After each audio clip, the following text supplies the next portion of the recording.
the driving there is crazy. And just all across Tanzania. The traffic laws there are like traffic suggestions. Like people just be doing whatever they want to do. Yes. They just be doing whatever they want to do. Yeah. Passing in between cars, like you got one going this way and the other going that way, and you just like weaving in and out of them. Those little 3-wheeled like box car things, just like rolling around in. People on motorcycles. Yeah. Welcome to my channel. My name is Nenebi Tony. So this new series, How to Be an International Student, what I do is talk to people I like about their experiences dealing with other cultures. And I'm talking to a friend who's a DJ. We used to work together at the college radio, right? Yes, sir. Yeah. KQA 88.3 represents. So let's go. Bill? William. I go by Will. William, Yes, sir, yes, sir. a.k.a. Big Willie. Oh, big. Yeah, they didn't. Funny story. They did not like my DJ radio name. What was it? They didn't like it. What was it? It was Sleek Willie. Sleek Willie. Why did they not like it? They thought it was too edgy. They thought it was too unacceptable for them. Yeah. Also, the station manager just like really didn't like me. She was kind of not. She was not friendly. I had an issue with her. Did you? Yeah. She fired me. Same. Yeah, it happened. She had issues with a few people. I feel like she didn't like when people were too edgy. Yeah. You know why she fired me? Doubt it. So when Kanye started like dating his new wife, yeah, and he got married to her within like a month or something, right? And I said Kanye was moving like a certain white Christian woman. Because they tend to get married very fast. And that's why she got you? Yeah. No, they never like fired me, but they didn't accept my application when I reapplied. They like kind of ghosted me after. That was the way. Yeah. I was kind of I liked being a DJ. It was really fun for me because I like to control the air. Yeah, I like being a DJ too. Yeah. I like being a DJ. There's not a whole lot of good music on the radio these days. We have to make sure there is. College radio is where it's at. Yeah. But when I left there, I got to intern at the NPR station. KUAF, I love that. Yeah, what'd you do there? I was like a production assistant, sports production. Okay. So the 30 seconds, 1 minute, 2 minutes between programs or within programs, I produce those. And so what I got to do was sometimes read out the spot myself. Okay. Yeah, and it was good because I got to learn on a national level what is acceptable presenting style, what is acceptable presenting voice, stuff like that. And you know, NPR is a very old school presenting style. So I feel like that traditional training is needed if you are somebody who is like you or me, who is a little bit edgy. Having that traditional upbringing helps. Getting it tamed down. Yeah, no, that was the thing. It's like after all of that, like I did kind of realize, like, yeah, maybe they were like not that in the wrong for not liking that DJ name, but I don't know. I think if I go back into DJing, I'd be something else. DJ DL was probably what I would go for. DL was that? DL. That's my last name. Okay. Yeah, it's a good name. So yeah. I have some other like pseudonyms that I could go with too. I've come up with some. J. Jillian Kwan. DJ Jillian Kwan. Yeah. You're a funny guy. I like that. You are too, man. Yeah, thanks. So, let's start with this summer. Okay. How's your summer been so far? Oh, it's been awesome. It started off. I applied to go to Brazil, last semester, and there was an honors program there to go kind of study Afro-Brazilian culture. Honors college, right? Yeah, honors college. Okay. And they wanted to take. Thank you. They were going to take a group of students down to Brazil to study kind of Afro-Brazilian culture. Where we were going to. I don't exactly know what the entire itinerary was because they canceled the trip due to low enrollment because I guess they didn't have enough people to justify going down there. So, you know, I looked around. I was like, well, I already have the grant and everything. I already have scholarships. I want to go somewhere this summer. So, turns out they had a program to go to Tanzania, And I didn't know that. I've been wanting to go to Africa for a while. We'll talk about that. How you got Mhm. into African music, but Yeah. Back in the day. For context, I still do. Let's finish the Tanzania story. Oh then. yeah, okay. Anyway, yeah, so they canceled the Brazil program, and so I realized that they had like a program to go to Tanzania, and I was like, oh, that's actually what I want to do. You know, Brazil was just kind of, you know, because it was available. just because it was available and it looked interesting, but this is something that I'd be way more interested in. So I applied, they accepted me, did the whole rigmarole, signed all the waivers, signed all the, paperwork and whatnot. Yeah. We took a week of classes before going. What was the classes about? So we went there to study the ecology and the biology and the people and the culture there of East Africa. And so we looked into the kind of evolutionary history of the animals and the people that emerged out of that place. If you don't know, Olduvai Gorge is in Tanzania. That is where I don't know much about Tanzania, so you're going to teach me. Okay. So in Tanzania, there's a place called Olduvai Gorge. Olduvai Gorge was where humans evolved. Okay. And so I didn't know that. It's really interesting. You go down there. There's a ton of fossils everywhere. Okay. Like bones, teeth, all sorts of, and they're just everywhere, like all across the ground. Just because there was just so many. The conditions for fossilization there were ideal. And so there's like layers upon layers upon layers of ancient animals, and including very primitive humans. And so there's if you're familiar with Lucy, she was I think she was Homo habilis. She might be. I think I heard about her. Yeah, she was found there, and they have a bunch of like hominin skeletons there, fossils. It was really cool. Yeah, so I remember this school did a study program to Ghana 2 years ago, and they also had like a 1 week class before they went. Yeah, but that one was more focused on the history of sub-Saharan Africa. So I got to sort of teach in that class for like that week. So the professor was teaching, and I was supposed to be an assistant of the professor and answer questions about Ghana that they had. It was really cool. I loved it. Yeah, I'd like to go to Ghana. You're from, right? Yeah, I'm from Ghana. Yes, sir. Yeah. I'd like so, to trip. So it was like now, what was your first thought when you got to Tanzania before we get to everything else? Okay, so the moment you land at the airport, first thought on your mind? The first thought that I'm on my mind, well, before we even landed, out the window, we saw Mount Kilimanjaro. Wow. And it was crazy. It was, it was pretty flat for most of the horizon, and all of a sudden this enormous mountain that it's awe-inspiring. I mean, looking at it, it's like, that is the biggest mountain I've ever seen. And so we flew out, actually, I guess I should tell the story, because this is a fun story. When we went to, before we even got on the plane or anything, we were supposed to fly out of Northwest Arkansas to Atlanta, then to, where were we going? I think we were going, Europe? Yeah, we were going to Paris. No, where was it? Amsterdam. We're going to Amsterdam, and then we were going to fly down to Tanzania from there. So we have to take all our Malarone and whatnot. Malarone is an anti-malarial medication that you take prophylactically, so that if you get bit by a malaria mosquito, you don't die. They're called Anopheles mosquito. Yeah. Yeah, malaria will kill you dead for sure.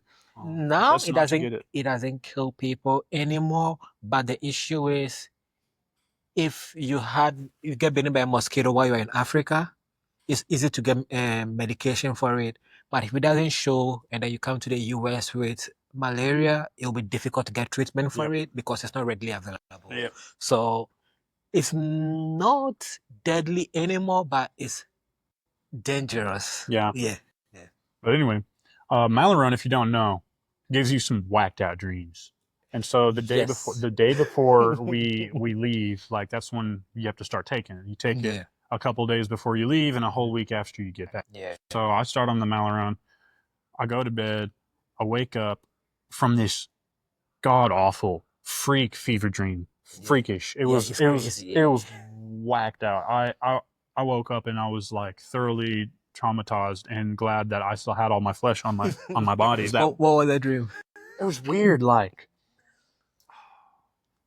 something happened. My ex band was there. They were stealing my soap.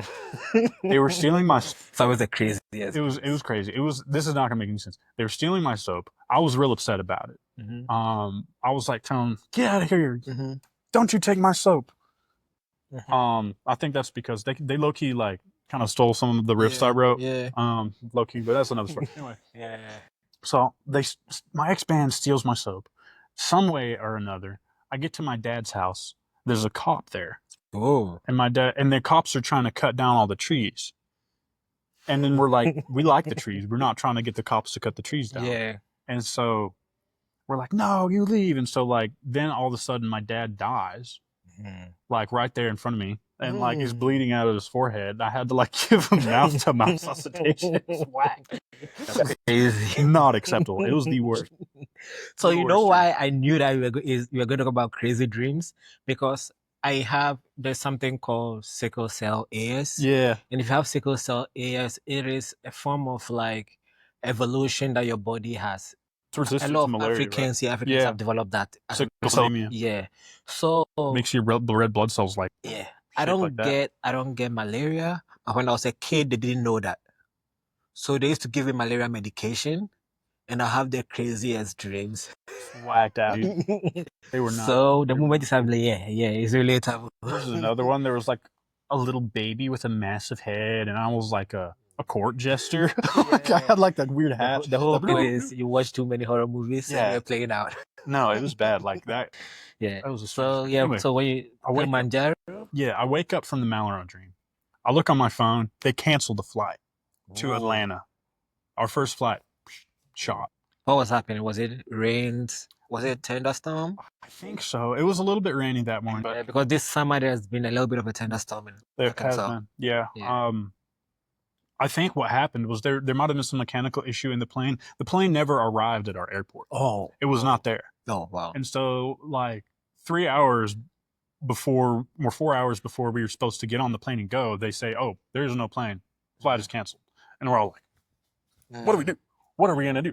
Because it's kind of difficult to get like a trip from, some random airport in the middle of like Arkansas to Tanzania. I mean, that's kind of a strange. Yeah, you can do that.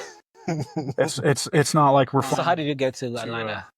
So what we did was we scrambled for a while, realized what we could do. We could drive to Dallas, fly to Qatar, to Doha. Yeah.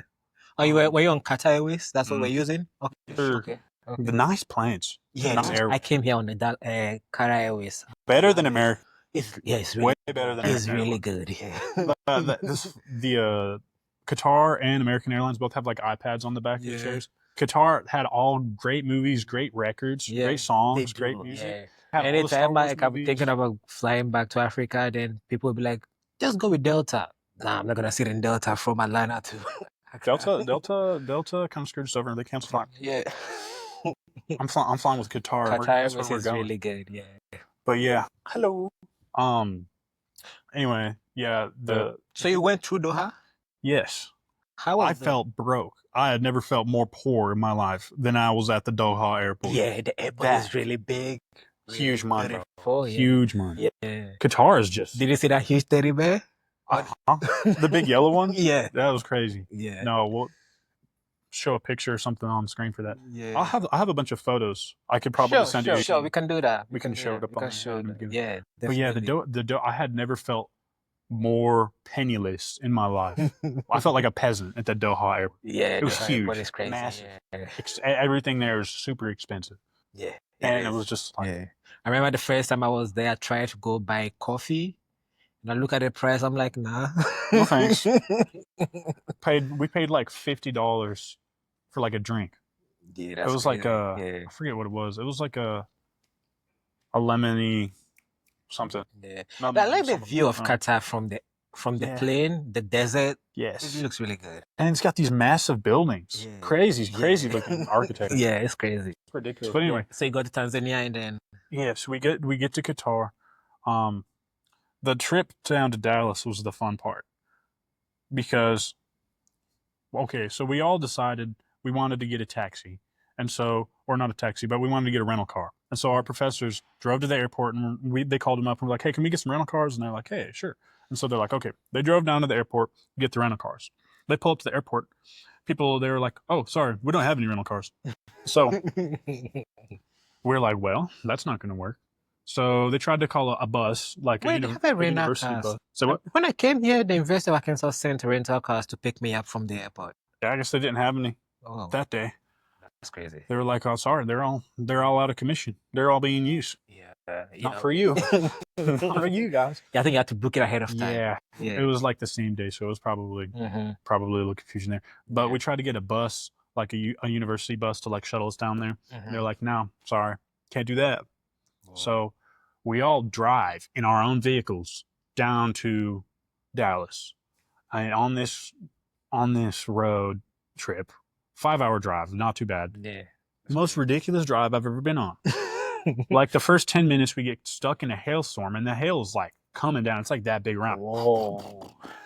Like it's raining ice cubes from the sky, straight up. That's crazy. And we were like, "What's going on here?" We were all thinking like, "Dude, God just does not want us to go on this trip. Like the universe is like saying, no, don't go on this trip." And so we get out of the hailstorm. We're on the phone with like the flight attendant, like the booking agent, and we're trying to get our flights all scheduled up, and we're trying to like check in more flights on this.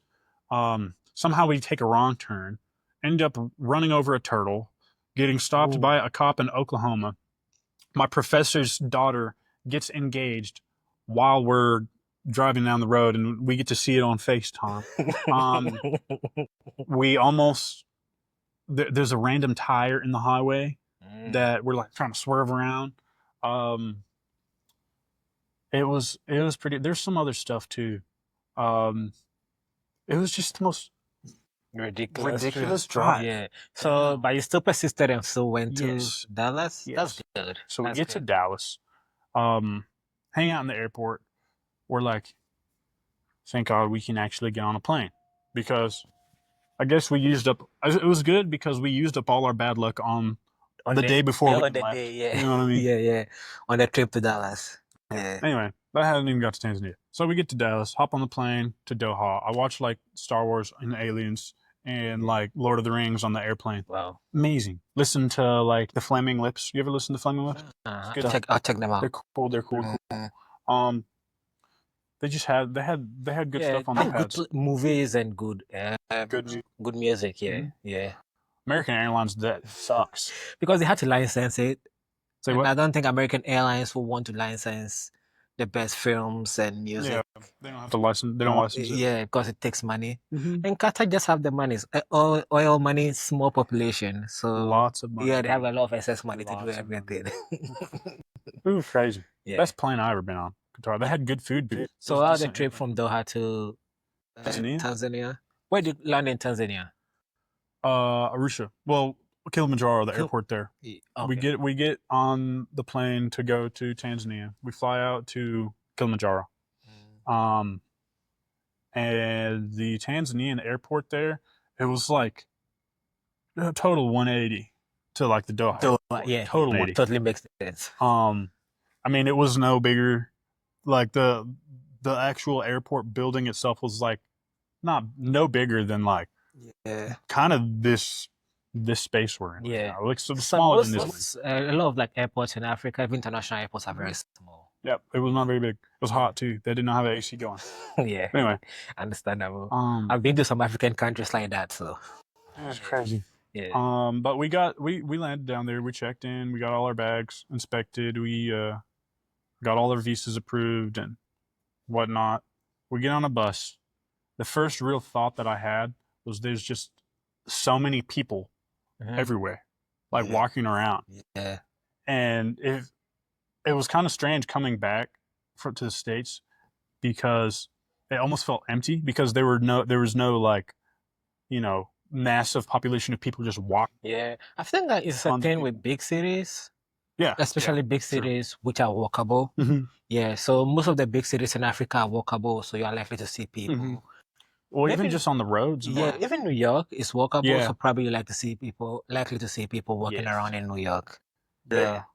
So did you go straight to where the fossils are, or you spent some time in the So city? what we did was we went to Arusha. Arusha smells like diesel fumes. It did not. It was not the most pleasant smelling city I've ever been in. Understandable. Yeah. The driving there is crazy, and just all across Tanzania. The traffic laws there are like traffic suggestions. Like people just be doing whatever they want to do. Yes. They just be doing whatever they want to do. Yeah. You know, passing in between cars, like you got one going this way and the other going that way, and you just like weaving in and out of them. There's like those little 3-wheeled like box car things. Yeah. People just like rolling around in. People on motorcycles. People on bicycles. Yeah, in Ghana we call it those like tricycle Yeah, stuff. yeah. Yeah, there's a bunch of those. And it's funny because like when you use the horn on your car in Tanzania, it doesn't mean like, you're stupid, I hate you. Like in America, it's like, I'm passing you, beep beep. And they use it as like a way of communicating to other drivers rather than really cool. express your hatred and rage. Yeah. That's I think that's a very American thing. Yeah, it's a very American road rage. thing. Yeah, road rage. Yeah, people express road rage by rolling down their window and screaming at other people. In other countries, that's what people do. If people are angry at you and they want you to know that, they're not gonna use their horn. They're gonna actually say something. They're gonna let you know. Yeah. They will let you. So one of the things, one of the culture shocks when I came to America was how people communicate without using words in America. It's something that you have to learn. Yeah. Because in other countries, people communicate with the exact feeling they want to with their words. What do you mean? So the road rage thing, in other countries, horn doesn't necessarily mean you're angry. If you're angry at somebody, you say on top of you're an idiot. And then they also say it back and then you move on with your life. Yeah. If you scream at an American, you're an idiot, you probably get shot or something. So, in some places, the dirty South, you might be liable to. Yeah. So that's something, So how is the fossil place like when you? So it's Aruba, right? Aru. How do you pronounce it? Olduvai. Olduvai Gorge. Olduvai Gorge. So that's like the birthplace of humanity that we know of. That's like where we have some of the earliest like hominin fossils in our fossil record. A little bit of backstory. There's this family called the Leakeys. The Leakeys were interesting people, I will say. We heard some rather peculiar stories about their lifestyles and their mannerisms and whatnot. Their Miss Leakey, I think, had a ton of Dalmatians. Like that was her thing. I think she may have loved the Dalmatians more than her kids. May have. Yeah. Unconfirmed. But anyway, they had some interesting family dynamics. They basically just hung out there, camped out in Olduvai and just dug for fossils for years. Wow. Yep. And they made some very remarkable studies about like the evolution of mankind. Were they from there or they're from different parts of the world? So let's see if I can remember. I think there was a German dude. Who I forget his name. He had like a really goofy name. Like a really funny name. He I think tripped over. I might be making this up completely. I think I remember it correctly. I think he was chasing a butterfly. I believe you. I think he was chasing a butterfly, stumbled into a hole and found a hominin skeleton. Or some sort of like fossil. Yeah, okay. And so it was like some colonizer dude from like the early like 20th century. Okay. Anyway, the Leakeys ended up getting in there somehow, and they just wanted to, do research on it and do some archaeology and figure out, what was buried beneath the earth. So that's what they did, and they're very wacky people. In what way? Just real quirky personalities, from what I hear. Okay. Quirky personalities. So did you interact with the people? The locals? Yeah. Sure. How was the interaction with the locals like? It was chill. They're all really chill. Really chill people.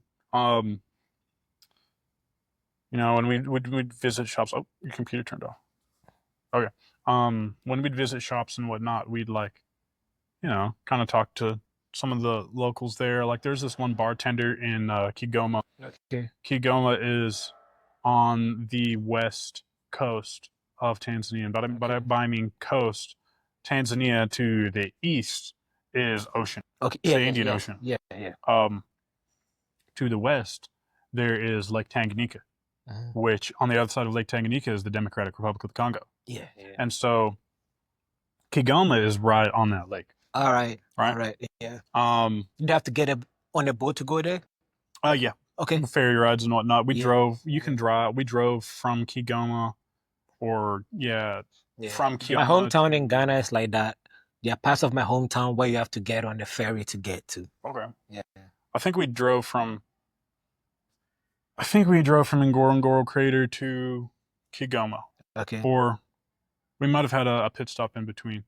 But yeah, so where was I going with that? But you say talking about your interaction with the locals. Yes. So there's this bartender there. He was there a couple of times for the Tanzania trip because we always stop in Kigoma. Yeah. Because that's how we get up to Gombe. Gombe, if you don't know, is where Jane Goodall studied chimpanzees. Yeah. Okay.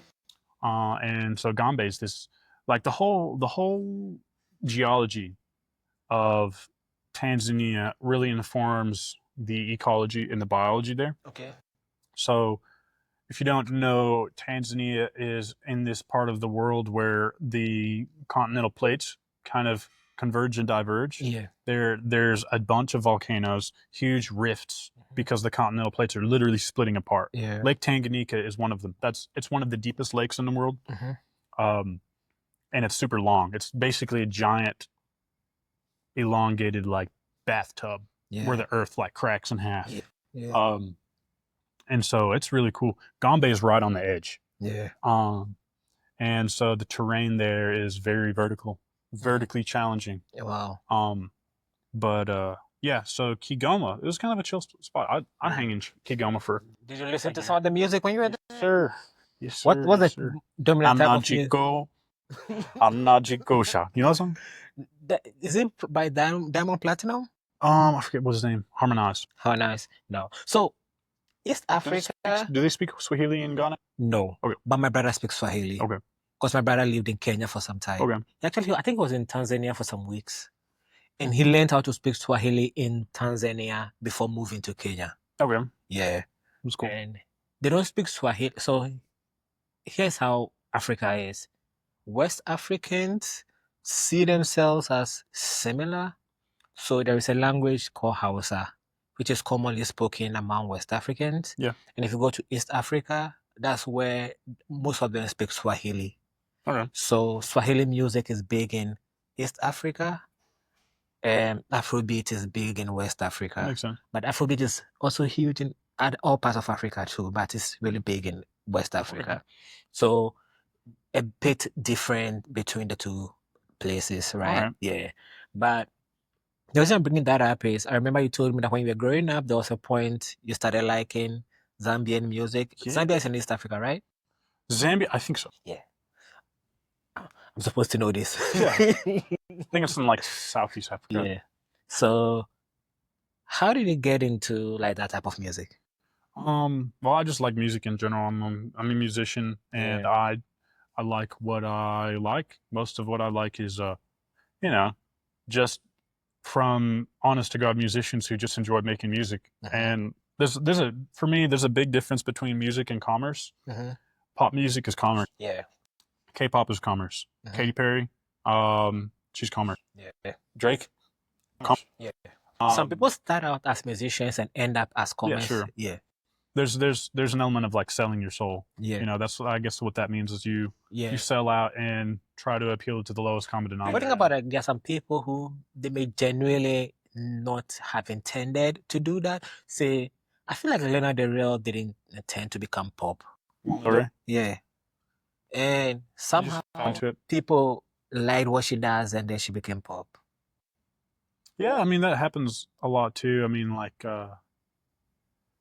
every once in a while you'll see someone who's like extremely talented or that's like as an honest to God artist that falls into the mainstream too. Yeah. That happens all the time. I think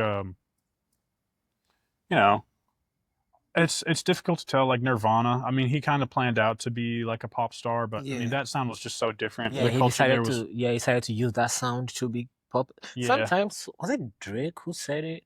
That sometimes if you communicate something that is true to you with confidence, people will accept it. Yeah. Yeah, sometimes it happens that somebody is really, really an artist, really confident in their style, and that confidence communicates to people that this is something that is true. Yeah, I just finished a song about my experience in Tanzania. Okay. It's definitely has like an African kind of melodic guitar riff in there. Okay. Super African influence.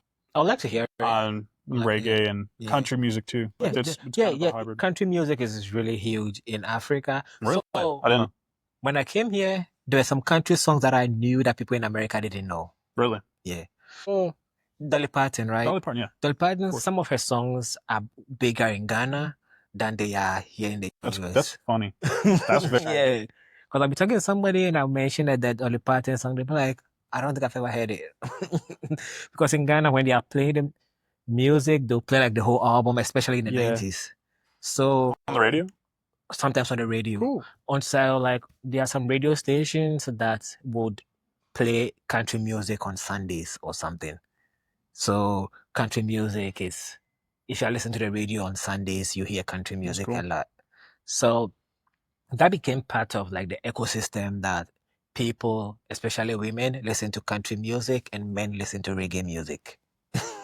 That's my dad's generation, that's how it was. Interesting. Yeah. My generation, we discovered something cooler, rap music.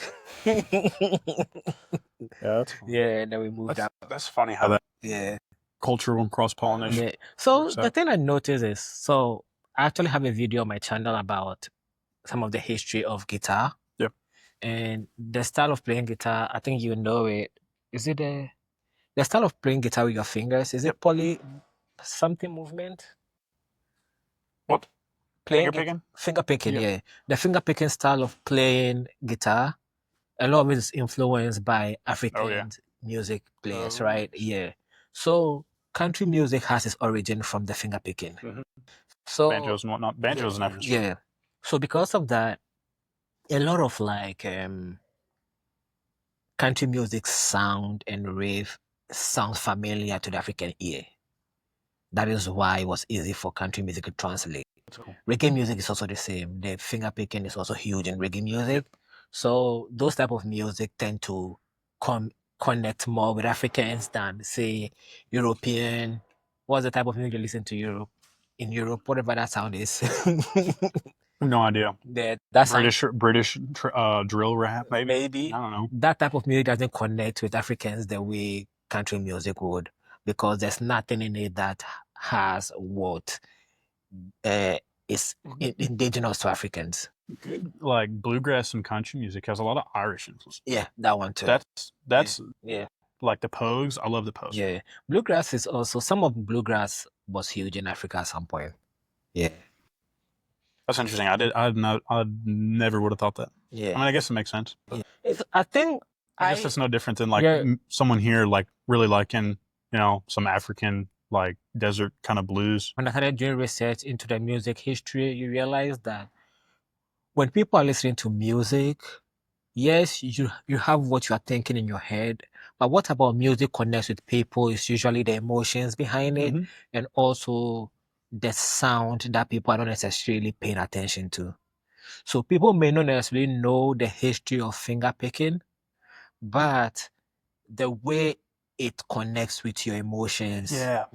That's what I'm saying. Like when I first started playing guitar, there's this, I don't know how I found it. I was listening to a lot of old blues and folk music from way back in the day, like the 30s and the 40s, way back there. I was listening to like, for a good while, I was almost exclusively listening to like old school blues and hill country and folk music and stuff like that. But I found this woman named Elizabeth Cotton, and she played a right-handed guitar upside down. Oh wow. And she played with her index finger and her thumb. And at that point in my life, just the sound that she made when she played her guitar, like that was enough to like grab you in the soul. And I was like, that's where it's at. Yeah. She was like in her, I forget how old she was when some of those recordings were made, but she was an old woman whenever like her music first started getting recorded. I think she's been playing her whole life, but I think that's the song Freight Train was written when she was 12 years old.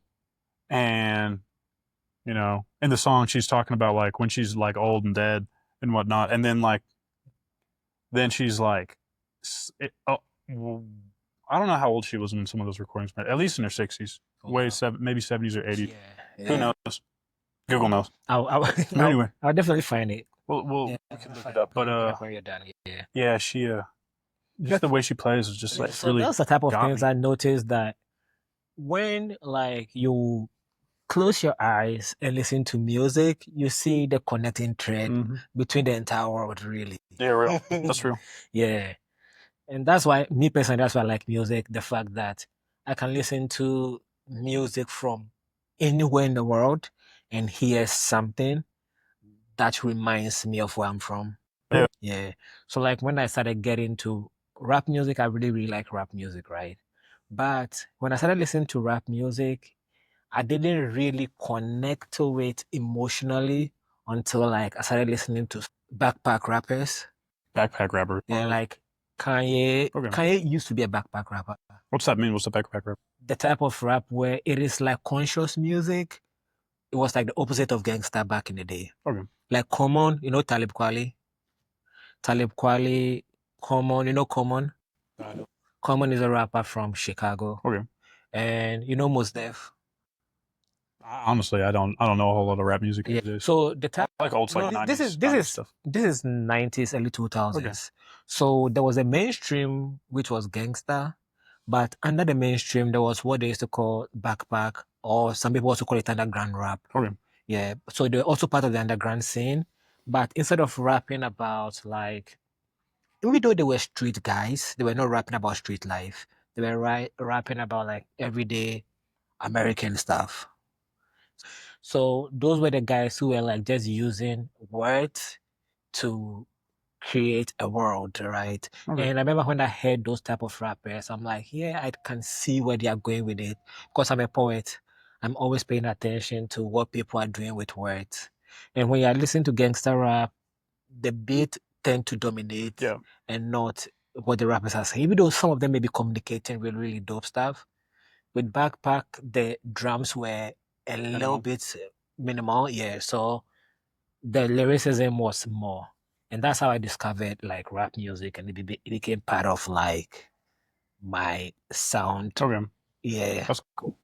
That's cool. No, yeah, I think a lot of modern rap music, especially, it's just dance music. Yeah. Like the real artists there are the producers. Yeah. Like the dudes who get up on the microphone and like like that's. But that's what people want, so. And it's fun. It's real fun to dance. Yeah. Like modern kind of hip. Yeah, it's really fun to dance to. Yeah, that's true. But the lyrical aspect of hip hop music is kind of more foundational to, I guess, the medium. I feel like people are there's some still very lyrical people. Yeah. There's some very lyrical people who still will give you that. They may not necessarily be mainstream, but if it's something you are into, you're gonna find it. Yeah. Yeah. And the good thing about the internet is, no matter what you are into, there's always a community for it. Yep. That is the thing about it. Before I came to America, I made like a lot of friends on Twitter who were into like the type of rap I was into. So by the time I came to the US, some of these guys, I've never met them in my life, but they are my friends. We know about each other's lives. Like I have a friend in Chicago, I have a friend in Kentucky. We never met each other, but we know everything that's happened in each other's life just because we will slide in each other's DM because they have posted a song he likes.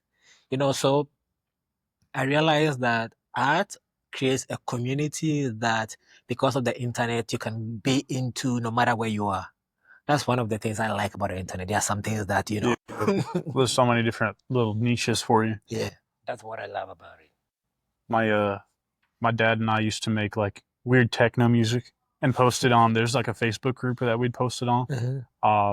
And every weekend they'd have like a challenge for you to like. It was like a prompt essentially that say, "Oh, I want y'all to make like, you know, a funk influenced house, or you know, some like dark minimal techno, or like, you know, Halloween themed or something like." Is your dad a musician too?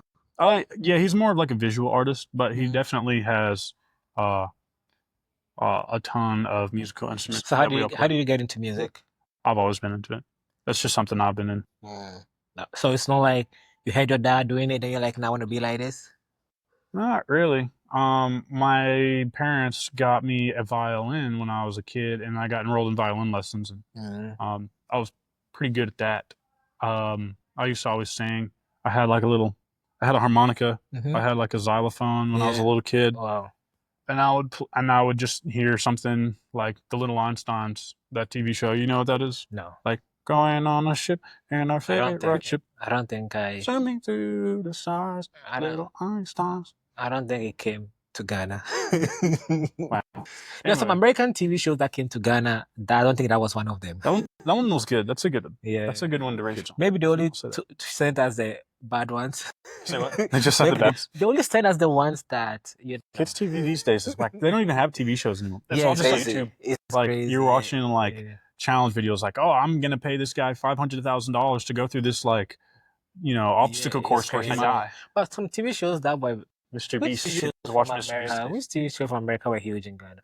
The bunnies. The bunnies. Yeah. The huge dinosaur. Is it Barney? Oh, Barney. Yeah, Barney. Yeah, Barney was. Barney's cool. Barney was in Ghana. Yeah, Barney is in Ghana. And Teletubbies is from the UK, right?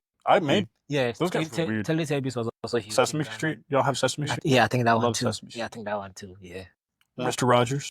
No, I don't think so. Mr. Rogers. I don't think Mr. Rogers. So y'all got some of the good stuff. Some of it, yeah. I think what happened was the U.S. government at some point was trying to export U.S. culture, so they would get some of these TV shows across the world. Yeah. Weird. Who was from the Canadian Oil School? The girl that became a musician? Oh, Hannah Montana. Hannah Montana was really... That's Disney, right? I think so. Hannah Montana was so huge in Ghana that, like, all the girls had, like, notebooks with Hannah Montana on it. Yeah. Hannah Montana probably, in my opinion, may be America's biggest export. Hannah Montana is America's biggest culture export. Yeah. That's my opinion, yeah. I would have thought it was just rock and roll music. But I feel like rock and roll. Kind of, that might be one of its biggest import, though, because the Beatles and rock and roll, maybe in Europe. Yeah. In Europe, yes. British invasion. Yeah. In Europe, rock and roll. But in Africa, I don't think rock and roll ever got as big. I think it was more of the... What does James Brown do? He did some funk and some soul. Yeah, James so Brown. More of the funk soul came to Africa. Cool. Yeah, because there was a time, there was a concert in the 1970s called the Soul to Soul concert in Ghana. Ike and Tina Turner. Okay. And then some other soul musicians that were huge at the time. And it was 1971, it was Ghana's independence celebration. And I think till date is considered to be the biggest concert on the continent of Africa, period. Really? Because it was like over 100,000 people. That's a lot. Yeah. It's a big concert. And fun fact, it was Ghana's response to James Brown touring Africa and not coming to Ghana. You should have gone. Yeah, so James Brown toured Africa. He went to Nigeria and I think Zambia or somewhere. And then Ghana was like, you are in Africa, don't come to the motherland. What was that one song you played about Nigerians? Thank God we are not Nigerians. Yeah, thank God we're not the Nigerians. It's fine, bro. Yeah. I have no idea what like the cultural implications of singing that song are. But it's just a fun song. Yeah. So Ghanaians and Nigerians have this thing where we make fun of each other, but it's more tongue-in-cheek, it's not serious. Yeah. If I see a Nigerian, I'll make fun of them. But if somebody else from anywhere in the world wants to get at Nigerians, I will denounce it. Yeah. It's like sibling rivalry. Yes, something like that. Yeah. Okay. So Ghana and Nigeria were both colonized by the British. Yeah. So culturally, there are two countries between Ghana and Nigeria, but those two countries are francophone countries. and they speak French, so they don't exist to us. There's no one. Yeah, so Ghana and Nigeria are just like, even though it's a 12-hour drive from Ghana to Nigeria, we just treat them like they are next door neighbors. Yeah. Yeah, so back to America's biggest cultural export. Maybe I think it's more television than music. Probably. Yeah, television. Hip hop music these days. Hip hop music. Hip hop too, music is yeah, definitely our biggest cultural yeah. export. Hip hop, yeah, hip hop, yes. Hip hop music is just big everywhere. Yeah, almost every kid in Africa under the age of 40, or maybe 40 is too much. Maybe from under the age of 30, most likely grew up on rap music. Rap music's everywhere now. Every continent, everyone's rap. Yeah, it's crazy. Yeah, it's crazy. Rap music is really huge. And it's just because the way rap is dynamic. Any type of rap music. Yep. Yeah. So in in Ghana, there's some rappers who are huge. Probably bigger in Ghana than in the US. Ace Hood is most likely bigger in Ghana than in the US. Okay. Yeah. I used to think Ace Hood was like one of the biggest rappers in the US, and I came here and I realized that, oh, Who was it? he's a rapper from I think from Miami or somewhere like that. Let me look him up. What's his name? Ace Hood. A-C-E. Hold up. S-C-E? A-C-E. No A. Oh. C-E. No S. Ace. And the space. Hood. H. Yeah. Ace Hood. Yeah. Yeah, he's bigger in Ghana than than he is in the US, right? All right. DJ Khaled's song, All I Do Is Win. That's like our second anthem. Oh yeah. That's funny. That's like our second anthem. Yeah. If you go to a Ghanaian party and they don't play All I Do Is Win, yeah. You're not winning. Ghanaian party. You're not winning. It's not a party. Yeah, so rap music is a big part of the culture now. Okay. Yeah, so that's cool. We Tanzania, there was a lot of rap influenced on the, I forget what they called it, Bongo Flavor. Okay. I think. But I mean, it was that kind of that kind of beat with, like, you know, it was really interesting. We were on a bus. It was like an 8-hour bus ride, and there's this song called Anajikosha, which we played on repeat for like 2 hours. Really? Yeah.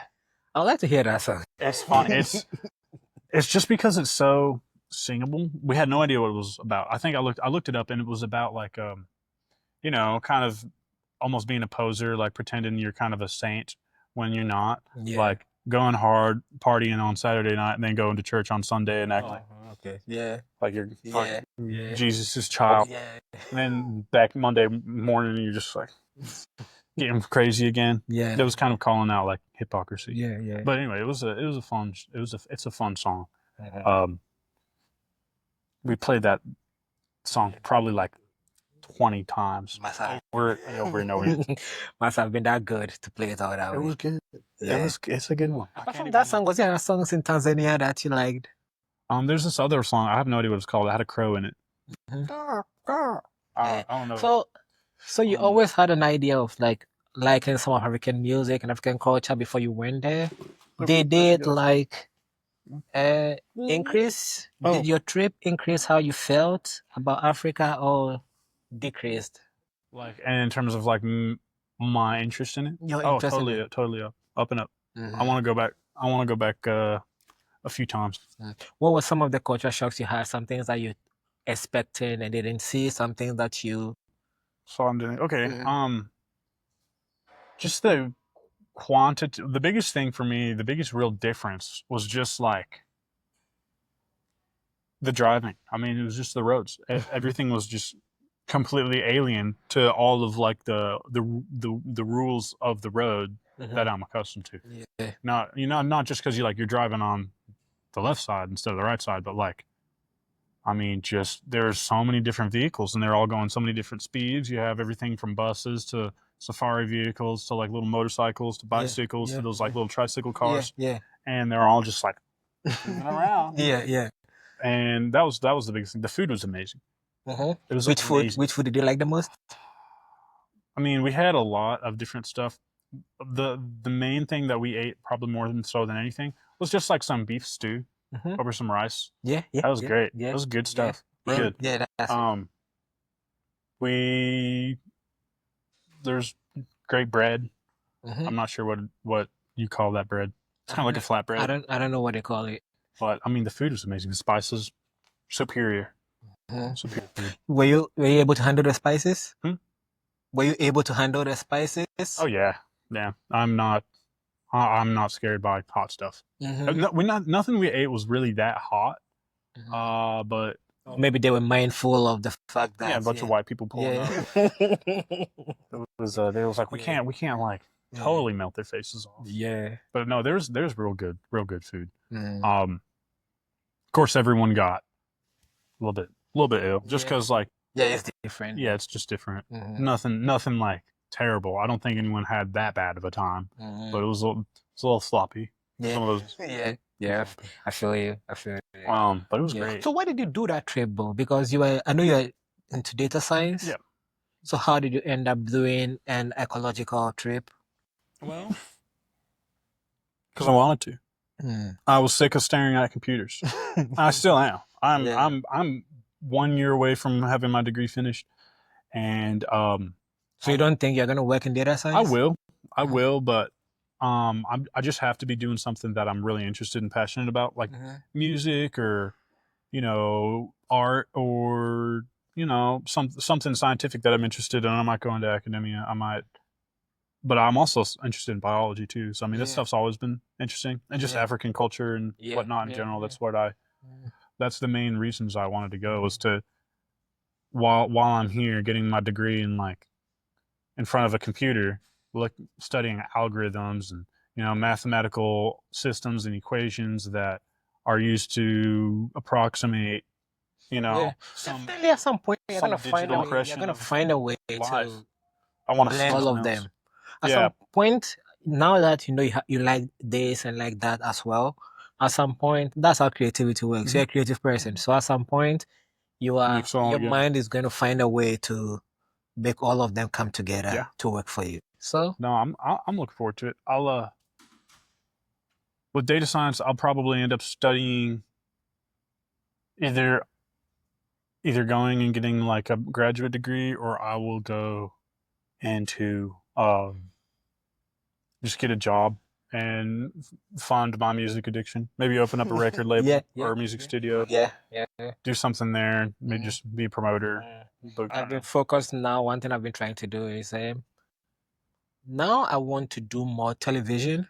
Cool. Because I think that Afrobeat is getting bigger and bigger around the world, but we need like a visual accompaniment to it. Music videos and stuff. Not just music videos, people understanding the culture behind, Afrobeat songs, right? So say the song you were talking about, the hypocrite guy, maybe a movie which explains how that plays out in a typical Tanzanian music video there was just people on the beach. Yeah, they like that. People like doing that. Jet skis and whatnot. It had like almost nothing. Sometimes I feel like the storytelling in the music videos and the movies don't connect. It's lacking. Yeah, so that's something I've been looking at doing more and more. That's why I actually started doing more of video production these days. I need to get into it. I don't really know anything about video production. I have a bunch of songs I'm trying to make music videos for. And we can do that. We can always talk about how, So that's something that I wasn't really into it until the more and more I get into media in terms of music and radio, I realized that what I need is explain African music to people. And I think movies do that better than I ever will. Yeah. I mean, it seems though these days like quick flick, like doom scroll content is the best way to like. Yeah, I've been just squirt out random information.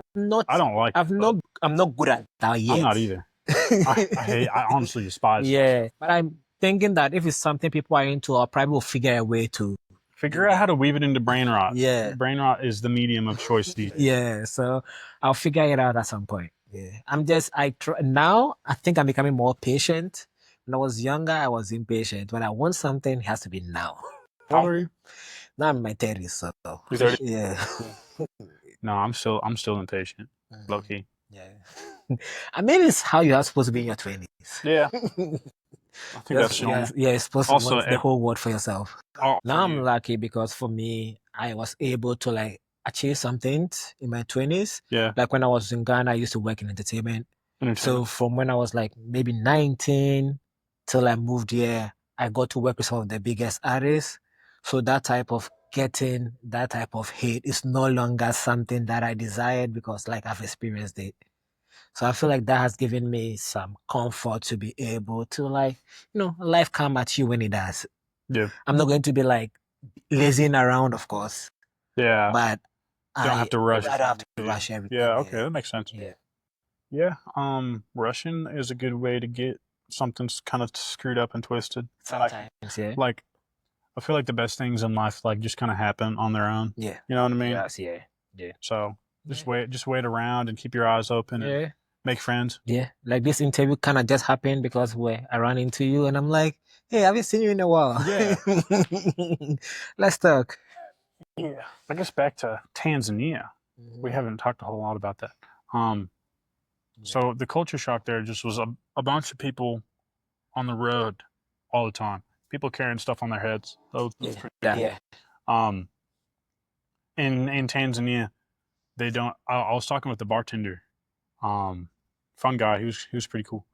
He was convinced I was like in my 30s or 40s. Like they couldn't correctly like gauge how old white people were. Yeah. Are you able to correctly gauge how old black people are? I guess think so. Yeah. Okay. Okay, so you've been exposed to different cultures, so you would be, most people probably are not exposed to how white people, and also you're like a smart guy, so people assume that your intelligence will come from age. Yeah, it's something that people assume. One of the guys thought I was like 40. I like, thanks. Yeah. I don't know what you mean. Nah, you just like He said wiser than your age. He said that's because of the differences in the foods that we eat. Yeah, your body shape. The Americans tend to be bigger in stature. Yeah. They said the guy I met, Risky, he said that he thinks the reason that we look like we age differently is because African food is very hearty and it's slow grown and it's like it's not processed at all. So it's like it just takes a while to like, grow when you eat it. That's kind of what he explained. Versus American food is like extremely processed and it's probably very bad for you and it ages you extra quickly with all those dyes and preservatives and artificial flavors and whatnot. And I'm like, you're probably not wrong. Probably, that probably sounds right. Yeah, I don't know anything about that, but yeah, you are the biologist. You are the person who knows biology, so I don't know. It seems reasonable. Yeah, it makes sense. Yeah. But yeah, he was cool. But I do understand that when I first came to America, my first maybe 3-4 months, I started growing bigger. Yeah. So I had to start working out.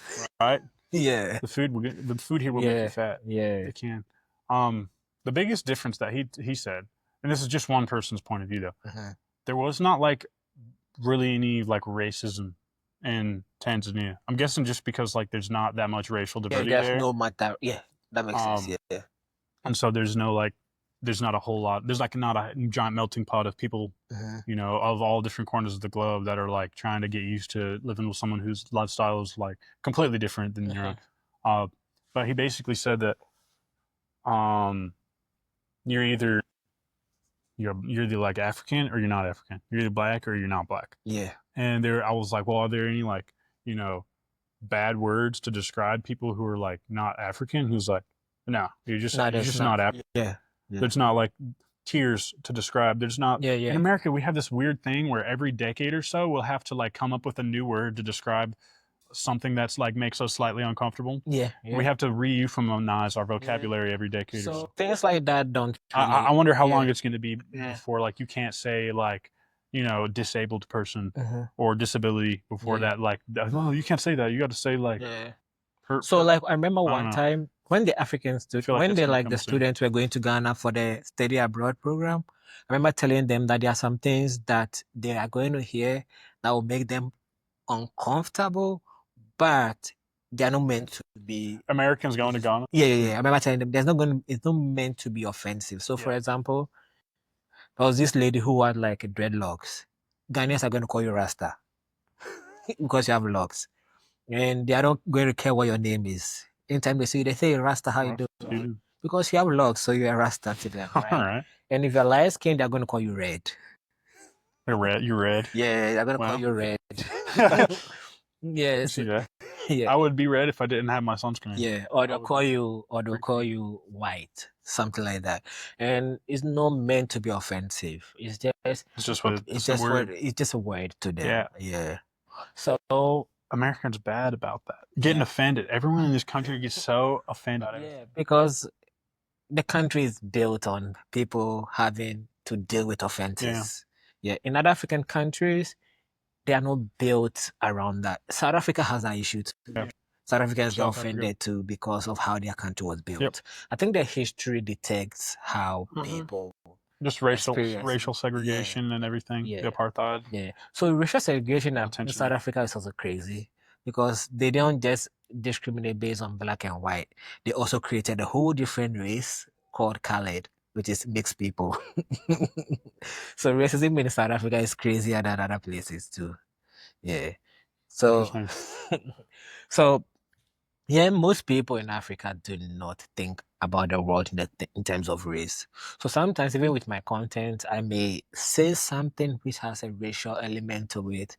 And my friends in Ghana will be like, what do you mean by that? Because it's not a big deal. Yeah. I'm like, yeah, it's true. It's not a big deal in Ghana, but in the US, it is considered to be something. Yeah. It's a very big part of, unfortunately, racism is like a very large part of our society. Yes, it is. Like it's one of the most like contemplated aspects of our culture. Yeah, because race is a big part of American society. It's been defined by that, and everything kind of thereafter. You know, it's all built on that system. And, I don't think that is necessarily a bad thing. The bad thing is how people deal with it, right? And because people are uncomfortable to even have conversations about race. And so I think because of that, it festers racism even more. Yeah, people are very easy to be uncomfortable by something, too uncomfortable to talk about things. Yeah. So they just scream eventually. Yeah. One day you just break and the teeth come out. Yeah. Because some African countries have issues with tribalism. And that's because in those African countries, people don't talk about tribe. In Ghana, we don't have an issue with tribalism because Ghanaians talk about tribe. We talk about how people from the north are, how people from the south are, and all that. So it makes it a little bit less contentious. The only time it gets contentious is politicians like to weaponize it. Well, that's how it goes. Yeah. That's how the problem is. Politicians always are. That's our entire system you just described. That's the whole gig. Yeah. You gotta weaponize something. Yes. Keep the people separated. I'm getting political. I gotta stop. There's nothing wrong with that. I don't have a problem with anyway, they're the whole system here. I'm not sure who kind of where your listeners are all from, but all of American politics is like it's based on identity. Yeah, and it's played by both halves of like the political spectrum. I know like a lot of people on the right end, the Republicans are like, oh, all these liberals are so obsessed with identity politics, and it's like they're just as bad. Yeah, they're talking. They'd get just as worked up about like what flavor of Christian you are. Yeah, or like.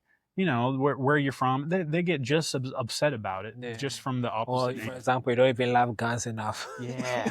Yeah. If you're not a gun-toting, Trump-loving, God-fearing Christian, you're just not my people. Yeah. It's like the mindset that like a lot of people have. And it's so backwards, bro. It's backwards. That's how politics is, I guess.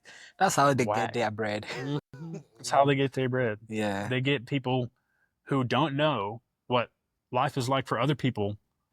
They paint those lives as threatening and then force feed it through their mainstream media outlet so that they, scare people away from actual, dialogue between the people they disagree with, and B, because they're sheltered and, you know, or at least kind of have an aversion towards the other side. That way then now you can kind of control their entire source of information, and then you can control how they think and how they act. Yeah, that's true. And that's how our whole system is.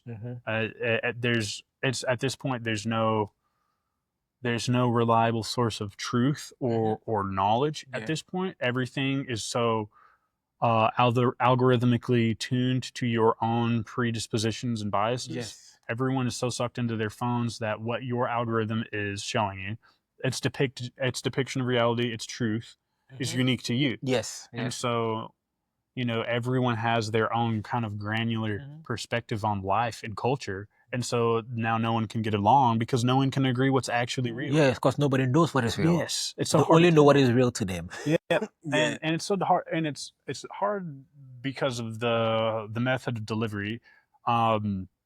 You know, the doom scrolling kind of quick flick kind of platform, YouTube Shorts, the Instagram and Facebook Reels, the TikToks, you know, all that format is, you're not going to typically find something on like on an Instagram reel and be like, oh, I'm going to Google that and then do some deep research. Yeah, like, okay, this is good. I like it. Yes, I agree. It sounds about right. I'm going with it. You can see something that's totally fake, AI generated image or some fake headline, and then be like, oh yeah, that's got to be, that got to be true because it fits into my bias. Yes. But the good thing is there are people like yourself who are like, even though you're young, growing up in this time, you are curious enough to know more than just what your world is. I hope. Yeah. And one of the, positive things I've noticed is, especially in Fayetteville, I've met a lot of people who are like curious to know about other people and other places. And that's open-minded around it. And that is a good thing because it helps you to at least you know that there's a world bigger than your world. And if you know that there's a world bigger than your world, it makes it easier for you to accept that other people will be different from you. That's the thing. Just because they're growing a lot of people are on both sides of the political spectrum, just close themselves off from others. Yeah. You know, whether it's like you're an extreme racist who lives in Harrison, Arkansas, and the only depiction you have of black people is like, you know, completely contorted. Yeah. And something interesting I've noticed about Harrison, Arkansas, which is something that I don't know how it makes me feel, but I've noticed like I've met a lot of like ladies specifically from Harrison, Arkansas. And I don't know whether it's because they hate their dads or something. They are usually very curious to interact with people. Most people from Harrison are actually pretty chill. Yeah. It's like there's a small collection of people from Harrison that are like extremely racist. Yeah. Most of them live, I think, in Zinc, Arkansas. Okay. It's like a little town a little bit away. Yeah, because I've met people from Harrison, Arkansas, and then I'm like, oh, you shattered my stereotype of your place. Yeah, I mean, there's all sorts of videos of like black people from all over the country or all over the world coming to Harrison, Arkansas, just interviewing random people, and I'm like, yay, representation of our day. Great. You're from Arkansas, right? Yeah, I'm from here. Wait, which city? This one, Fayetteville. Yeah. Oh, so you grew up in Fayetteville? Yeah. What do you like the most about growing up in Fayetteville? Well, it's super chill. It's really beautiful. Like, you don't have to drive very far for like some beautiful scenery. That's true, yeah. It's fairly liberal. You know, there's not a lot of like hardcore like Trump humpers and like rednecks and people who are just stupid. Yeah. You know, I hate to say that. I had a very interesting experience this last weekend with some like hardcore, like real stupid rednecks. What happened? I went fishing, and my fishing party got crashed by like this group of like 18 to like 24-year-olds. And you know, that evening, like I was just catching fish in there, and I didn't catch any after they showed up because they were being loud and obnoxious. And they were like, "Hey, you want a beer?" I was like, "All right, whatever." And then we hung out, and then they said, "You want to go floating with us tomorrow? We're going out to the Elk." And I said, "Okay, I'm down. I ain't got nothing to do." So you went with them? Yeah, what happened? Bad decisions. Bad decisions happened. Every single one of those guys got stupid drunk. Mostly the girls. The girls got basically enraged at each other.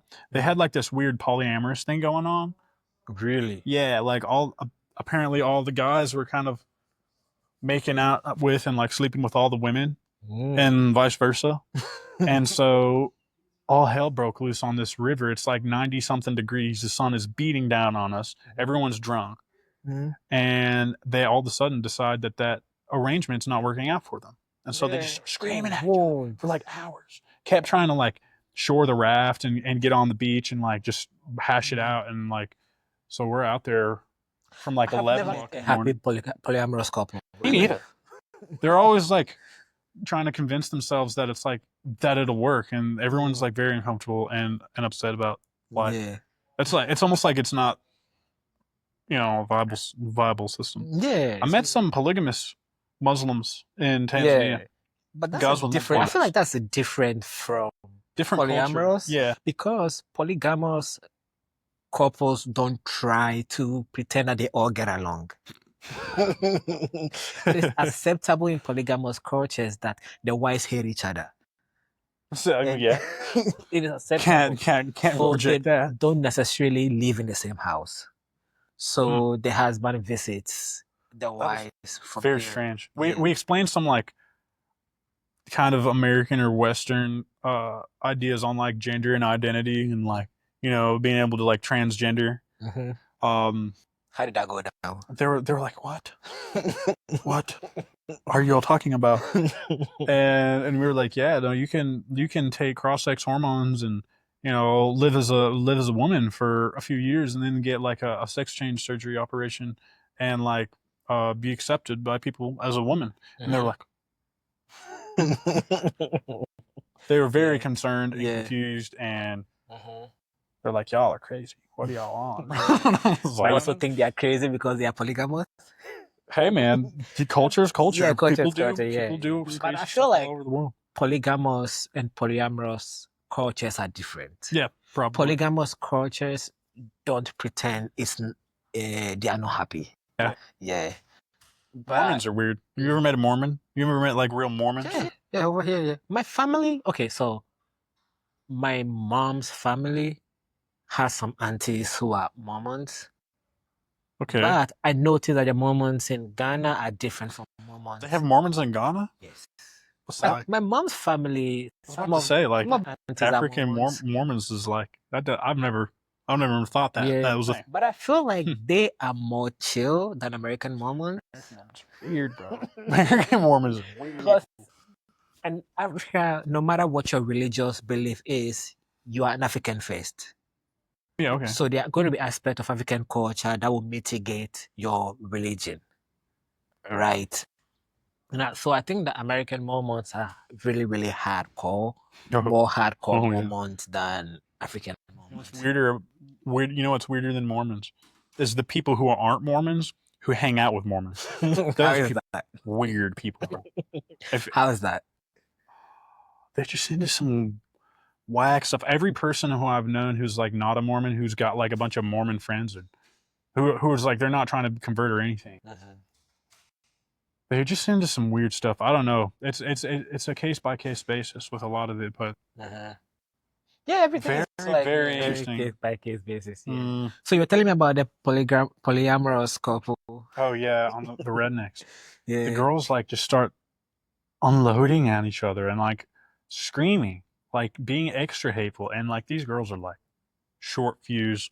Like there was this one that was like she wanted to be a Marine, but like she had like something wrong with her shoulder or something, so she couldn't. Yeah. But she was like hardcore. She was pretty hardcore. But yeah, they were all starting to scream at each other, screaming at each other's throats. Like, I don't even remember. It was ridiculous. They were like acting like it was Mardi Gras, like showing their boobs and getting beads. Yeah. There's this one girl who had like, she showed her boobs so many times, like she had like a bracelet of beads this thick around her neck. Like weighing her down. Like if she fell in the water, she would sink. Crazy. Because of how many beads she had. Yeah. It was bad. But yeah, it just got ridiculous. I was just trying to, at a certain point, I was like, can we just go? Can we just like finish love? Were you the only person who was different from them? Yeah. I was like just some random dude they met the day before. Yeah. And it got to the point where like they weren't moving, they were screaming. I was finally like, y'all are the dumbest group of people I've ever met. Y'all are literally insane. Y'all have no self control. Y'all have no sense of like emotional intelligence or intelligence generally. Y'all are I have more brain cells in my box of worms than all of you people combined. Like this is the most ridiculous group of people I've ever met. I try not to hang out with like real stupid people. Yeah. I try not to. And so this was like my one of my first hand off the leash hang out with a bunch of stupid people. Yeah, I get it. Yeah, and I had to get off the raft. I walked home. I've had people like try to recruit me into their polyamorous situations, and I'm like, nah, I don't think that, because human emotions is undefeated. I've been hit on by poly girls. My girlfriend's roommate. Really? Yeah, it was weird. It was very strange. How did you handle that? I was like, no thanks. Did your girlfriend know? Yeah, no, she was there. She knew what was going on. Like, and how did she feel about that? Well, like, here's the thing. The girl never like hit on me, but like she'd always like, she was very friendly. Yeah. She was very friendly. Yeah. And she had like a boyfriend that was like identified as a guy in public, but was like she, her, whenever she was around or he was around her. And then she had like a big tall boyfriend and then like a girlfriend. She had like a whole harem. But she had a whole roster. Yeah, she had the whole roster, bro. And no, she was and my girlfriend was like not something you can like, she's not like a small woman who you could like push around. Yeah. Like she could like knock someone's shit. Like really. So you like that? Yeah, no, she could get you. She would knock you down. Yeah. So like the girl who was like in the poly situation would like, she would never try anything because she knew it would end very badly. But yeah, she if I was single, she would definitely be putting. Yeah, I'm like, nah, that's not my thing. Yeah. Yeah. It's gross. I like definitions. Even though I can't do more than one person, bro. That's culturally, my mom's family is Muslim, so culturally it's acceptable for me to be polygamous, but I don't know if I can handle that. I couldn't do it. That's uncomfortable. That's an uncomfortable situation. Yeah. Having one like relationship is like, that's enough like emotional. I feel like kind of investment. I feel like having two women mad at you has got to be very bad, very worse than just one. I feel like polyamorous people are people who want to cheat but don't want to feel bad about it. Yeah. Because me, if I'm going to cheat, I want to feel bad about it. Right. That's the mindset. That's a real fact. Yeah. So it's like, you want to cheat, do it and be caught and then like really reflect and realize that it was bad. Yeah. Have some decency to recognize your indecency. Yeah, yeah. That's what I believe it is. Never been into the poly. Yeah. I've never met a normal looking polyamorous person either. Me neither. Like they're always it's not just like now I'm about to leave, but for the past year I worked at a Halo. It's a bar on Dixon. Okay. Yeah, it's supposed to be a gay bar. Is that that's not C4, is it? C4 is a real old school gay bar. Okay. Halo is a real new. So I don't hang out on Dixon hardly ever. So there've been a few couples that I talked to that you can tell that are polyamorous couples and all that. Like, yeah. anytime the girl will be the one talking to you. They recruit you. Yeah. They want to get you on the line. Yeah, whenever I try to talk to a girl and she's like, yeah, I have a boyfriend, but we are pretty open about. I'm like, yeah. So y'all's just hoeing. Yeah. Be a hoe and get away with it. Yeah. I mean, just not my thing. Not my It's just not for me. I'm pretty sure there are people who like that stuff. I can't do the hookup culture either. That stuff's whack too. Yeah. No, man. I used to think that I was a pretty open-minded person about relationship. I used to think that I was like a hookup type of person. But the older I get, I realize that I don't like that type of thing. I was never. I prefer to.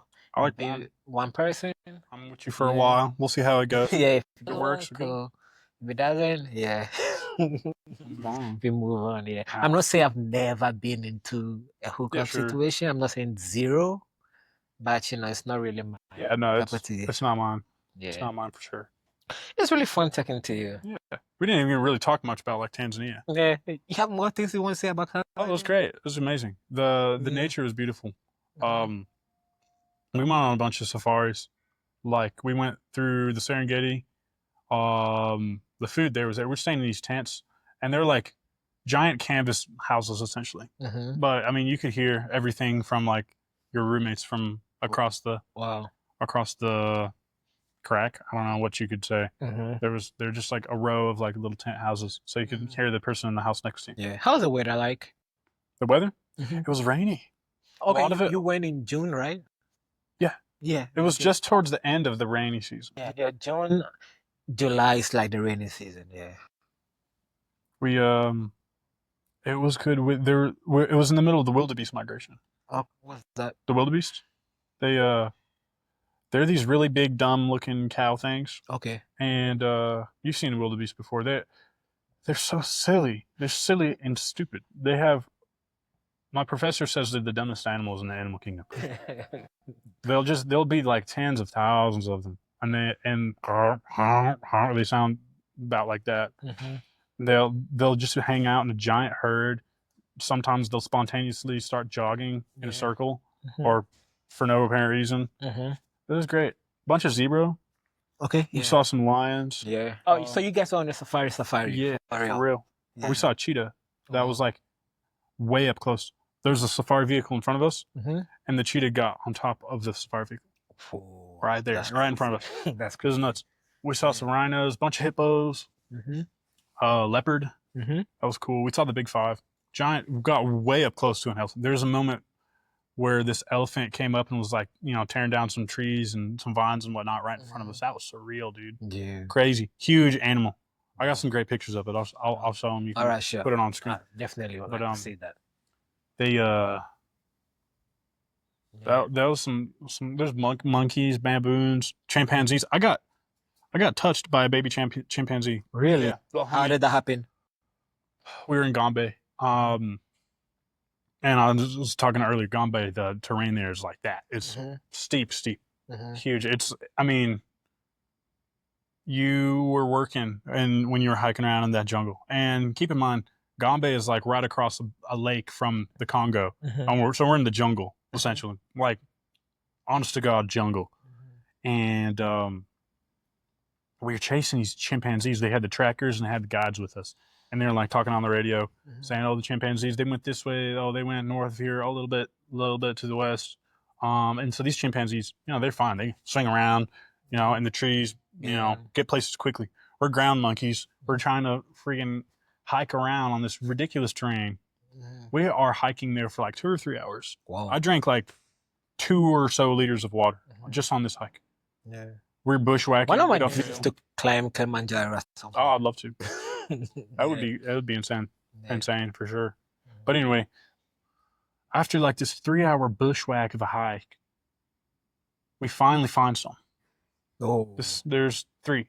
Wow. There's a mom, and I think 2 of her kids. One was a baby, a little tiny baby. Yeah. They stopped by this termite mound, and so they're digging for termites. Okay. With the sticks. And that's something that my professor has never seen in like 20 years. Was the termite digging, termite fishing. So it's like they do it like the way humans would do it. Wow. They take a stick, strip all the leaves off of it, poke it in the termite mound, find a termite, eat it, and then just fish for termites. Ooh, yeah, that's really cool. It was real neat. Yeah.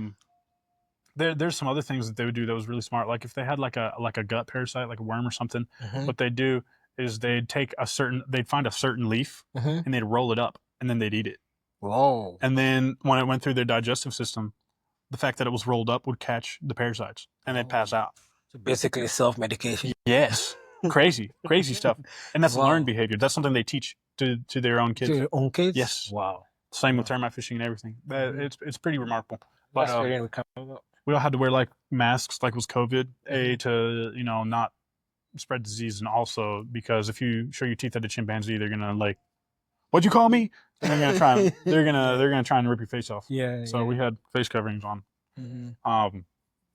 And so I'm laying down. I'm not maybe 6 feet from like the termite mound, and the mom and the baby were, fishing for the termites. This little tiny baby chimpanzee comes up, scrambles up to me, touches my foot, touches my boot, like sniffing me, giving me a vibe check, like straight up giving me the vibe check. That was surreal. Yeah. And did you pass the vibe check? I passed the vibe check. Hey. That's what's up. He looked at me in the face and then realized I was looking at him, and he was like, oh. I mean, he scampered off. Yeah. But I mean, I think I passed because he like came up to me and inspected me. Yeah. It's like, he's cool. He's cool people. Yeah, bro. I was like, oh my gosh, if that mom she gets mad at me, I'm done. Like is it huge? Yeah, bro. About 6 feet? Like a chimp. Their torsos and their arms are as long as people. Their legs are short. Yeah. Their legs are about as long as their arms are. Oh, okay. And so if you imagine, a short-legged person, and keep in mind these guys have a serious upper body strength because they're swinging around trees and stuff. Yeah, sure. A female easily rip your face off. Yeah. So looking at the chimpanzee, did it give you any opinion in the gorilla versus 100 people debate? A gorilla versus 100 people. Have you seen the debate? Yeah. Gorilla versus 100 men. Assuming all the men are unarmed, and so is the gorilla, of course. 100 people is a lot. It's a lot of people. Yeah. For a gorilla, would probably get worn out. Yeah. I think. I think that you get like 10 people out. Yeah, he could probably knock down 10. I mean, it depends on where you get them.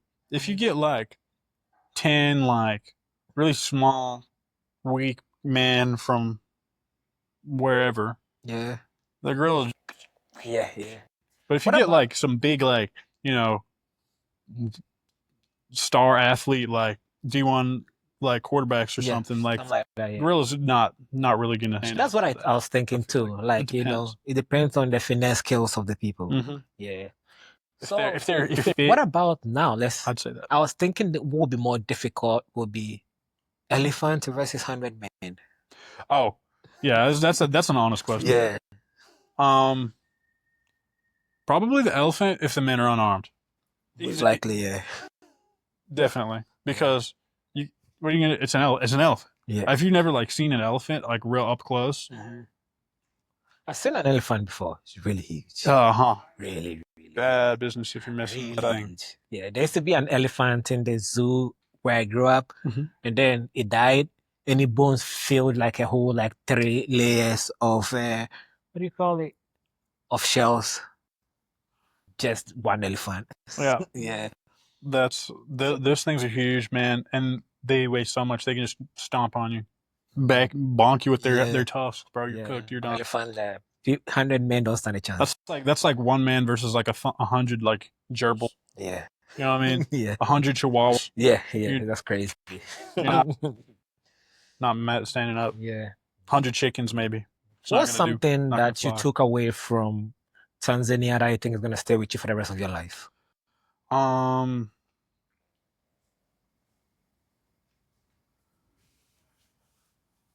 The acacia trees. Those things are beautiful. That's the most beautiful tree I've ever seen. Is an acacia. In the Serengeti with the sun setting. That's the most beautiful tree I've ever seen. Yeah. Getting inspected by a baby chimp was probably. Yeah, that's really cool. Looking in the eye of an elephant that's obviously like really old. That was pretty insane. I got to play some African drums on a boat on the ocean. Really? That was pretty sick. The fisher people let you do it? Yeah, we went on like a sailboat, and you're boating around the ocean, and they brought some drummers. Oh wow! And they're playing like some pretty cool. I think it was like their own stuff, their own style, like a lot of 3/4. Yeah, coastal people usually do that. Yeah, they have their own style. They have their own stuff. But I play African drums too, so I was like, hey. I was just checking out their drums, and he was like, hey, you want to play? And I was like, okay. Yeah. So, and then we kind of had a little jam session. And then all the guys that I went with were like, "Hey, he's playing drums." Did any of them join in? Oh yeah, my students, Yeah. my classmates. Nah, Yeah. Oh, you're the only person who did? I was the only Mzungu who's playing them drums. Yeah. It's fun. Yeah. You're the adventurous person, so yeah. Yeah, I would not turn down a good adventure. Yeah. Every good adventure has A good story. good story and its own misadventures too. Yeah. Like you can't go on an awesome epic adventure without like something weird happening. That's true. And that's part of the fun. Yeah, that's You know what I mean? Yeah. That's like kind of why you do it. Yeah. Yeah, that's true, yeah. But the biggest thing that stuck out with me was just that atmosphere, man. Like the really just the whole experience. I mean, the people, the culture, the way of life that you saw people living. You know, the fact that you're that immersed in nature in a lot of ways. Mm-hmm. You know, like a lot of Tanzania is just like protected by like a nice net of bureaucratic agencies that Yeah. you know are established to preserve The nature over there. Mhm. Yeah. Because the whole world depends on Yeah. that. Yeah. Yeah, and it brings a lot of tourism. Yeah. You know, and a lot of employment to the Did you people too. go close to Zanzibar? Yeah, we went to Zanzibar. How was it? Amazing. It was amazing. We went to Stone Town and they were playing Hank Williams. Like there was a live band playing a Hank Williams song. Yeah. About that was crazy. And I guess that does make sense. You're like, yeah, I mean, country music's big in Africa. Yeah, I told you that. Yeah. They were playing jambalaya and a crawfish pie in the bayou.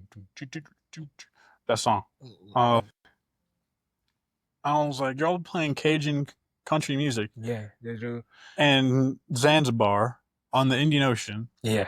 I was like, that's my people, bro. Yeah, yes.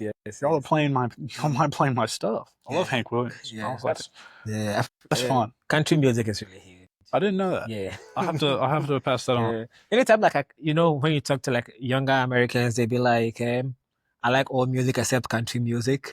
Yeah, a lot of people say that. I can't say that. I can't either. I love country music. I don't like pop country. I don't like like manufactured like Nashville pop country. But I love I like some of the pop. Casey Mavericks will be. Is it what's her name?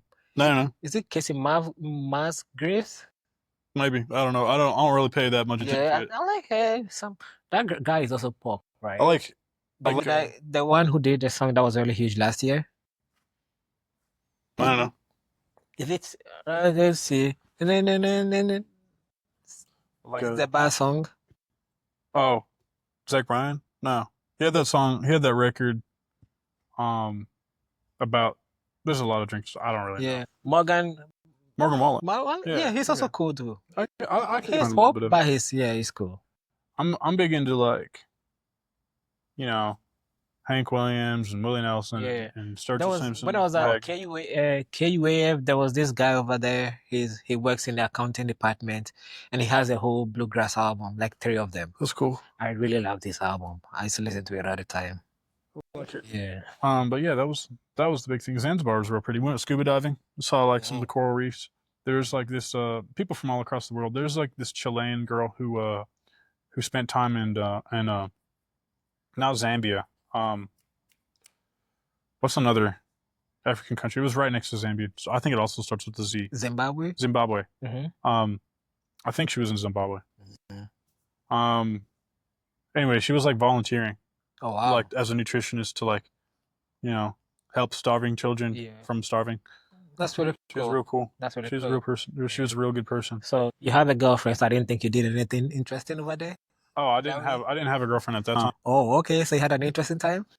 She was with her mom though. Oh, okay. So didn't really go nowhere. Yeah. But we hung out for a good few hours. Yeah. Met up later. Yeah. It was a good time. She was cool. So you had an fun time in Doha, we didn't do a whole lot. In Tanzania, in Zanzibar, in different parts of Tanzania. You probably had more experience of African life than I did, because I grew up in like 3 cities, and didn't have to travel across Africa for most of my life until I started working in entertainment. Then I'll go to Nigeria for a show or something, or I'll go to Sierra Leone for something. So you had a more run experience than I did growing up. So A varied experience. We hung out with there's this group called the Hadzabe.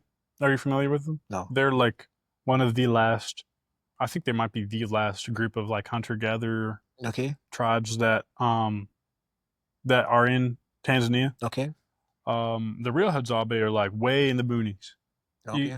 You have to have like extra special access papers to like get in. But like there are the Hadza that kind of come back and forth between, traditional lifestyles and, more modernized lifestyles. You know what I mean? Sort of like what are these people from Philadelphia called? The people Like the Amish people, sort of like that. Yeah, kind of like that. But but even more like raw dog and living off the land. Like you hunt every meal you eat. You make your own clothes. You make your own weapons. You make your own arrows. You make your own bows. Make your own homes. Like they was doing it. The people that we met up with, I think we were the kind of intermediary. Because you can't actually go out and see the real Hadza. Yeah, like of that. course, yeah. But That'll be disrupting somebody's community. yes, Yeah. And there's some other regions I'm not sure, but yeah, we hung out with them and we went hiking and hunting. Like there's this little kid who got a tiny little bird, and then they cooked it up on a little fire. Like they made it a fire right in front of us, dropped the bird on there, cooked it up. It was delicious. Tiny little bird. It was like a chicken nugget sized little bird. What was the color of the feathers? I don't know. It was brown. Yeah, I thought that's what I thought. Me and my friends used to do that when I was a kid. Just snipe the bird. Yeah, we used to use we called catapult. So it's like a slingshot. Yeah, you put a stone in it. I never got good at it. It was a slingshot. Yeah, slingshot. Yeah, I was never good at it, but I had friends and cousins who were really good at that. Cool. Then they cook it up on the fire. They did it, man. Really nice. I got some cool stuff they made. Like I have like a little instrument. It's like almost like jingle bells. Yeah. I like that almost everything you did, you had something musical. I'll try. Yeah. That's it. And it was good talking to you about your experience over there. Man. Yeah. It's good to see you. And good to see you. Post this on YouTube or? Yeah, on YouTube. Okay, let's end it. And then all right. Subscribe to my channel and subscribe to my guy. Yeah. He's cool. Bring you more interviews with more people who've had experiences dealing with different cultures. All right. Let's go.